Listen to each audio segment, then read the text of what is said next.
I'll start in a minute, but one thing you gotta know about Timmy Lasanti, okay, who was just here. He was like my first captain I ever coached a kid, all right? He is the personification of what it means to be a Catholic, to be a Christian. I learned that from him 40 some odd years ago when we'd be coming home from a game and he would be bleeding and sweating and gave every ounce of his life on that field. And we'd pass a church of any denomination and this kid sitting next to me would go like this and bless himself. And I said to myself, in 1970, that kid, who now is Dr. Lasanti, probably no higher in the Board of Education than you can go, but one of the great humanitarians, rides his bike on Sunday mornings from Floral Park, Our Lady of Victory, to Ossining Hall, to go to church at Ossining Hall every Sunday morning on his bike, rides over there, because Ossining Hall was where his mom and dad were for the last years of their life. So, Timmy, thank you very much.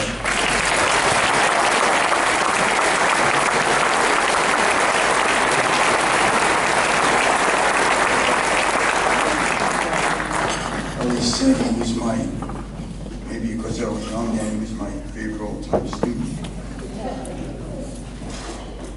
Good evening, I have to say good evening, everybody. I said, hopefully, if I missed you coming in the door tonight, I'm sorry.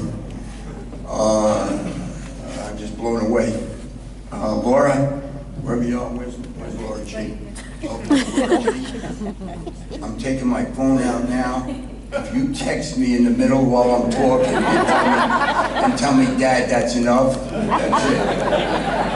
I did get a text from somebody. God bless you and Holy Cross. 12-and-a-half-year-old came, oh my God.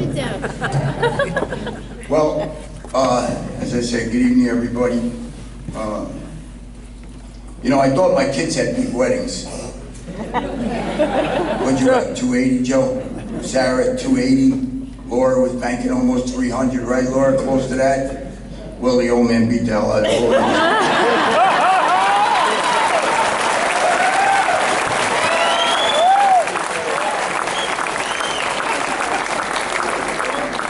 And to have it in this gym, okay, when Gail said to me, we're gonna have something for you, etc., I said, I want it in the gym. I want it in school. I said, I don't want it somewhere else.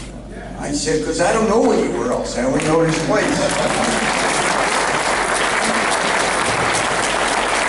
And they mentioned it before. My 4 kids grew up in this gym. When they would come with me to varsity meet practice or games, or Peter Seagrave would put them on their lap in a van when we'd have 18 people, 20 people in a van going to a game with no seatbelts, no kids' seats. We just violated every rule. And my kids grew up in this gym, and when they went to a foul shooting contest when they were small, somebody would say, how come that kid keeps winning? That kid's a good foul shooter. The kid next to him would say, because he's in the gym every day with his old man. That's why he's a good foul shooter. In the gym where I got to see the greats of Holy Cross, all those jerseys, I think I've seen every one of the greats of Holy Cross, many of them that are here tonight, play in this gym with coaches like O'Mara and Kerr and Paul Gaberi, the legends of Holy Cross. We don't turn coaches over too fast in this building. Somebody's either got to die or something. How lucky was I? How lucky have I been that I've been here for those games, the Malloy games, the prep games. The prep games, Barry, when O'Mara was sick that time. O'Mara was sick and Jim Kerr had to coach the varsity that day, and prep had a great team, then we just kicked their ass right here in front of us.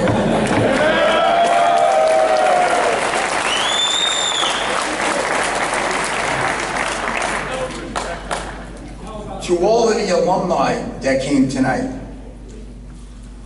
7 decades of alumni here tonight, everything from the class of '59 through the class of 2016. And I even see a fry sheet of 2000. He's going to be in class of 2019. 7 decades, 11 U.S. presidents.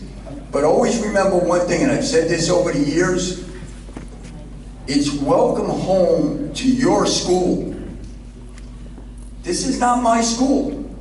This is not any one individual school. This is your school, where you came every day for years and did the best job you could every single day. So always remember that the generations, when I talk to always time, I hang this shirt up all the time. Timmy Lisanti got me this shirt a couple of years ago for football, but it stands for everything. Tradition never graduates. Somebody said to me last week, I came out of church last week, I guess he didn't know I retired. He said, how many years you in high school now? I said, 46. He said, you didn't graduate yet? I said, no, I did retire. He almost had a heart attack. We always talked about this place as being your second home. Always told the kids that. One parent got mad at me one time. They said, oh, it's my house. I said, no. We're going to see your son from 8 o'clock in the morning until 2:30 and 3:30 and 4:30 and 5:30 every day. We're going to see this kid more than you ever will in a given day. I'm not taking away your family for anything. But for that period of time, Holy Cross is his second home. And I always used to tell the kids, in order of priority, God, family, and then everything that you do in this building. Nothing else should interfere with that. God, family, and then Holy Cross. The last 5 months have been kind of unbelievable for me. My brother said I'm kind of like on a Derek Jeter tour. Different alumni say, come on out, let's go. You know, we're going to lunch, we're going to dinner. Right? 30 soccer players a couple of months or so ago took me out for dinner and really celebrated their time with us together. Last month, just before Christmas, about 40 some odd former faculty that are even here tonight, faculty, staff, teachers, we all went to Monahan's one night for dinner. So it's been just like one event after the other, culminated of course by tonight. So with everything that was said tonight, you know, all the unbelievable things, now it's time for me to say thank you. Question was, how many times, if you were a betting man, how many times will I lose it tonight? I gotta say, first of all, thank you to my children for working with Jimmy Quinn, Gene Doyle and Gail, Hector, the Navens crew for putting this together tonight, helping us with that, James Benish.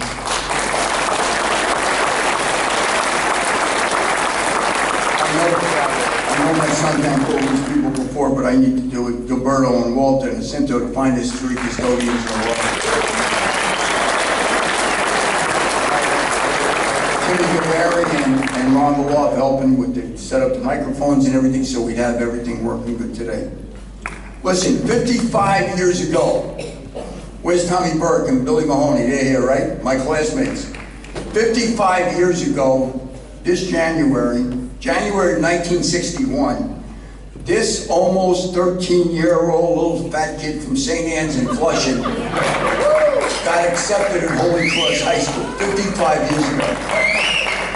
Those letters went out today. Those letters went home this week to the new class, the class of 2020, which will be coming here in September.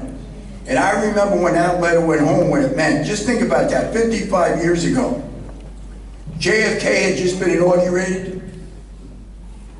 There weren't even a New York Mets at that time. We were still regretting our team. Right, Richie? I was the only Dodger fan on the block.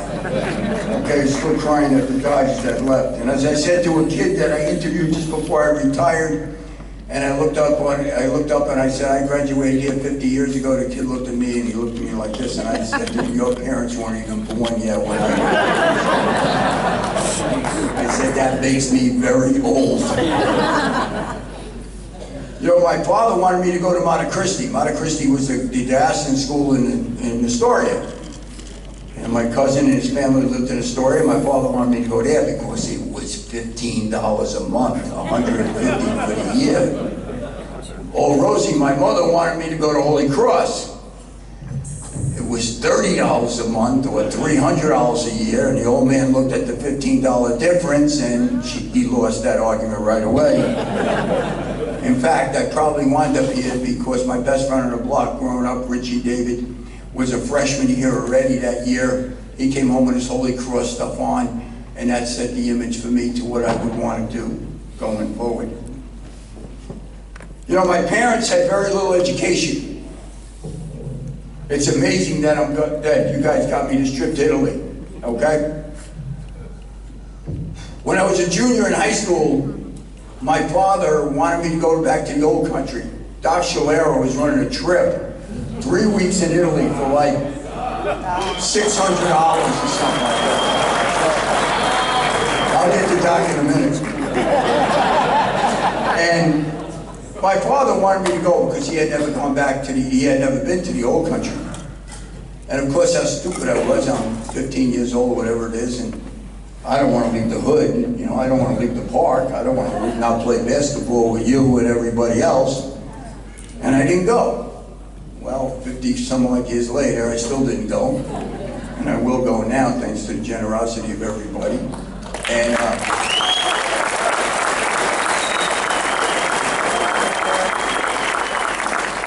I remember when all my kids went to Europe and Italy and Ireland and London, and Sarah would call up and say she had no more money in her account, money on her account, and this and that. And I'd say, this is not bad. The old man's never gone, you know. And every once in a while, I come back after Easter vacation, I have a little bit of a suntan because up to last year, I was the only guy in the neighborhood who cut his own lawn.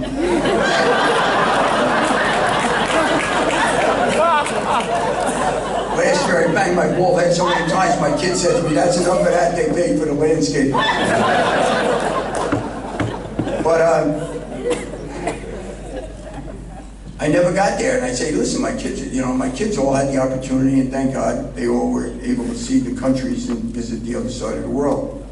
You know, as I said, my folks weren't very educated, but my mom, my cousins here today, my cousins, they would notice, they could testify to this.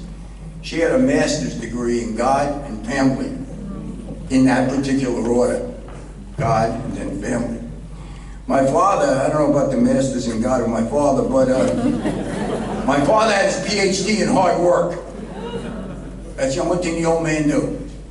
He knew how to work hard, vintage old Italian. And he said, you work hard every day so you can have something that I did not have in my life. See, my brother and I never saw my father. We saw him every night when he came home and passed out from exhaustion. And we saw him work his tail off 6 and 7 days a week, but we never got to see him at any one of our games ever. And I am so grateful that my father made me go to school so I could have more than he had, so that I could never, ever say that I did not have the opportunity to go to my kids' games, to coach my kids.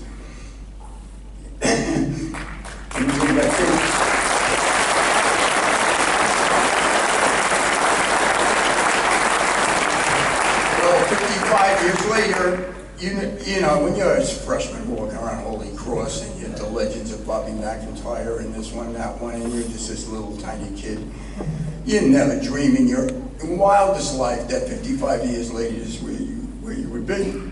Especially for a kid that was scared of his own shadow in high school. You know, over the years, people would ask me, especially when everybody started getting into mission, somebody would say to me, you've been here a long time, can you write down the mission of Holy Cross? Put it into words what it means to be Holy Cross. And I'd say, you know, everybody's got a mission statement these days. You could probably go to the car wash on 35th Avenue. Right? And the guy's got a sign with a mission statement. Donate $10.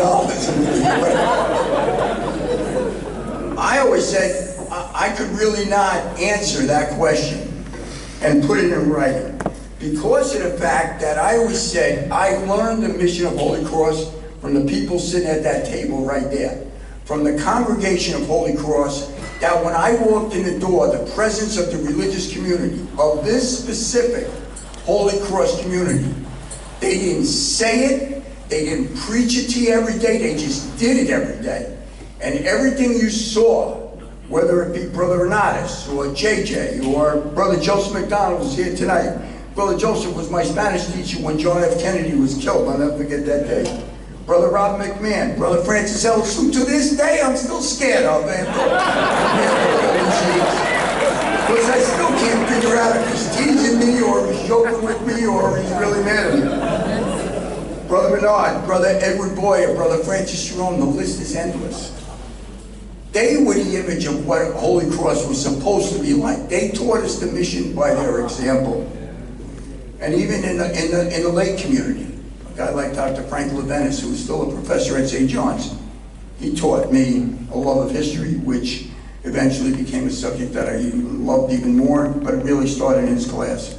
But one of the things all of these guys had, and they were tough, they all had a passion for the classroom. When they walked in the door and they closed that door for 35, 40 minutes, 45 minutes, they were on top of their game. They were on stage. Nothing surpassed what they were going to do. And they did it every single day. You know, over the years, kids would say to me, especially when I was dean, principal, they'd say to me, oh, it's so hard now. Oh, right, oh, you guys, you're such a hard ass, this and that, oh, God. I'd look back at them and say, and the guys that are older, my age group, the senior citizen group, Medicare, you guys will attest to this. They didn't know how hard it was when we were here a generation ago, okay? It was hard, but it was always with the spirit of Holy Cross behind it. I got the opportunity to go to Villanova for college only for one basic reason. A kid that Richie and I grew up with on the block. Richie had already gone to Georgetown, and a kid on the block came back to me one day and said, I'm going to see the school I'm going to go to. And I said, what is it? And he said, Villanova. And I went down there and I looked at the place and I came back here and I said to my mother, I said, you think I could apply to Villanova? She goes, where's that? I said, Philadelphia. She only knew about 4 schools. She knew Fordham, St. John's, Iona, and of course Notre Dame, of course. And she said, it must be a good school, because your grandfather owned a bar on Steinway Street in Astoria, and the name of the bar was the Villanovan. And that is a true story. My mother let me apply to Villanova, and then after I got here as a teacher, I started bringing some of these other guys, and Jimmy O'Neill's and Chuck McNulty's around and saying, you got to go there. In May of 1969, Brother Orvin Harrington offered me a job. He was the principal as a history teacher. Chuck McNulty was reminding me of this a little while ago. I was 21 years old. I had just turned 21. Right, Judy? I can't even imagine that. 21 years old. I walked into Jimmy Malone. Jimmy Malone was a senior then. I was 3 years older than some of the kids in the classroom. And this freshman I had, I was only 7 years older than the Dennis Wolfs or the Scotty Mastersons or any of those guys. But they didn't know that. They just thought everybody was older than them was old. Starting salary in 1969, when Mike Giannuzzi and I started, was $6,300 a year. Remember, it's all relative. Tuition was, $400 or whatever it was. And I always remembered saying, if I get to 15,000, wow. I get to 15 grand a year. I think I was, well, we were paying rent, $155 a month, right? You get there yet? But I learned from the best when I was here. Thankfully, these people guided me through my years here, my early years at Holy Cross. Brother Carl DeMond, brilliant teacher, but also more than anything else, a true, before the word even came out, a multitasker. Right, brothers? There wasn't anything Brother Carl couldn't do. If you said to him you need an AD, he was your athletic director. You needed a moderator, he was your moderator. You needed 5 English classes taught, he taught 5 English classes. He did everything every day. And it was a real role model for me. I mentioned Shalero before. Doc. It'll be 16 years this March that we lost Doc. None of us ever learned a damn bit of chemistry from Shalero.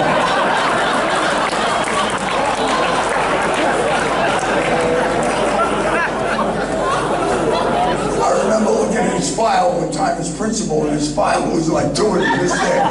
Everybody else's was like this thick, his is the But what it did teach me was that no matter how high up you go in anything, never forget where you came from first. He used to tease me all the time. He'd say, I remember when you were just a student, and just because you're principal now doesn't mean anything. From Billy O'Mara, who this gym is named after. The Big O. Kevin Skip, good night, man.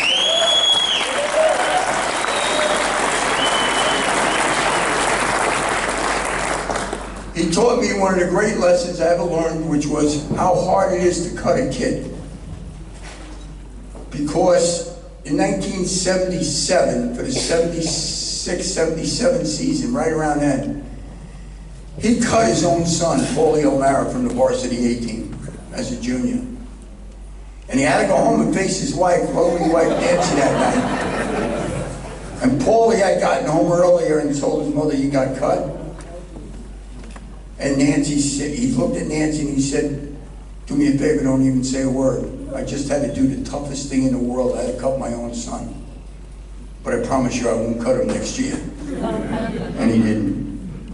And that really helped me a lot going forward over the years with the kids that I coached, and the kids in my own family, and the teams I coached in my CYO, to understand how important it is for a kid to be on one of these teams. There's a Holy Cross alumnus that is very well off. And maybe 10 years ago, I picked him up to go to a funeral mass, and I picked him up in the Holy Cross van. Now here's a guy that sent car services to pick me up, to take me to the best restaurants in Manhattan. I pick him up by St. Mary's Church over there, and he gets into the oldest van that we had. He gets in a van and he says to me, he said, I finally got a chance to ride in the Holy Cross van. And I looked at him and I said, you got limousines? He said, all my life I just wanted to make one team, wear that green and gold uniform, and ride in that van. And that really came full circle for me of how important it is for a kid, whether he's 14, 15, 16, or 17, to be part of what this place is all about. Yeah.